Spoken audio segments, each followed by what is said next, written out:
You're watching 18 News at 10. The opinions and views expressed in Political Talk belong to its commentators and are not those of Nexstar Broadcasting Incorporated, this station, or their affiliates or employees. Welcome to this week's edition of Political Talk with Democratic commentator Dora Leland and Republican commentator Tom Santulli. On this vote, the yeas are 230 and the nays are 199. The resolution is adopted. Thursday night, House Democrats taking an unprecedented step, voting to strip freshman Congresswoman Marjorie Taylor Greene, a member of the opposing party, of her committee assignments after she embraced false QAnon conspiracy theories and was accused of promoting violence against Democrats. House Speaker Nancy Pelosi blasting Republicans for not taking action themselves. I remain profoundly concerned about House Republicans' leadership acceptance of extreme conspiracy theorists. 11 Republican lawmakers voting with Democrats to punish the freshman Congresswoman. I'm a big believer of freedom of speech, so I'm always cautious when I see when these things happen, when we try to censor people. But, whatever happened to common sense?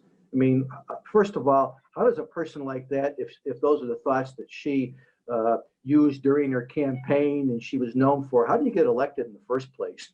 And overwhelmingly, as a matter of fact. It just is. I watch this stuff and I really don't know anything about her. She's brand new. I've tried to research her, but she was no one really knew her nationally up until this happened.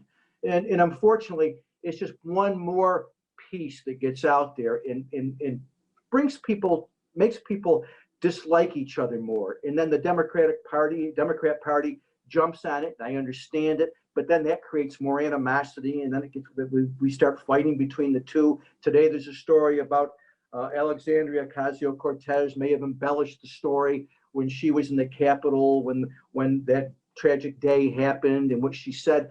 I just look at all this stuff and I said, no wonder people are just over 60% are saying, I don't trust politicians anymore. A lot of people don't vote anymore. I think we're missing so much. How can we sit here and talk about bringing together in unity when this stuff goes on all day long? It just polarizes people. I think right now the Republican Party is in crisis. If you look at really what's happened in the last couple of weeks in South Carolina, they censured Representative Tom Rice for voting in favor of impeachment. In Arizona, the governor, Doug Ducey, was censured along with former Senator Jeff Flake and Cindy McCain.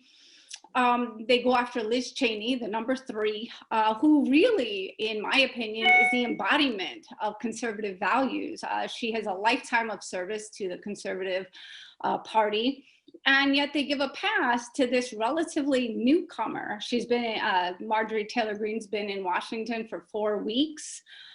Some of the things she said were just unconscionable. And let's be clear here. She's not just talking out of turn. She basically outright denied 2 mass shootings that laid the nation leveled for 4 weeks. She actually harassed the student, David Hogg, who was traumatized by the shooting. I just have to wonder if Republicans are going to say that this is the new face of their party, and I think that they are in a moral quagmire right now. That will do it for this edition of Political Talk. For the very latest edition of Political Talk, simply log on to our website, mytwintears.com. We'll be right back.